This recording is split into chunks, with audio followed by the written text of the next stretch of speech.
এই প্রভুজি আমাদের সুন্দর শিক্ষা দিলেন। কি শিক্ষা?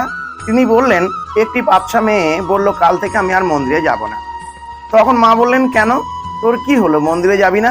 মেয়েটি বলল যে ওখানে সবাই সবসময় পরচর্চা পরনিন্দা করে, ওই মাতাজি এই, ওই প্রভুজি ওই, মাতাজি এ করছে। মা বললেন, ঠিক আছে, তোকে যেতে হবে না, কিন্তু আমার জন্য একটি দিন তুই মন্দিরে যাবি, আর আমি যা বলবো সেটি তোকে মানতে হবে। মা বললেন, একটি পাত্র নিবি, পাত্রতে তেল পরিপূর্ণ করবি, পরিপূর্ণ করে রাধা মাধবকে পরিক্রমণ করবি। পরদিন সকালে মেয়েটি মায়ের কথা মতো একটি বাটি নিয়ে তাতে তেল পরিপূর্ণ করে রাধা মাধব মন্দিরকে পরিক্রমণ করলো। মেয়েটি পরিক্রমণের পর যখন বাড়ি এলো, তখন মা জিজ্ঞাসা করলো মেয়েটিকে, কিরে, এক ফোঁটাও তেল পড়েনি তো? মেয়েটি বলল, না।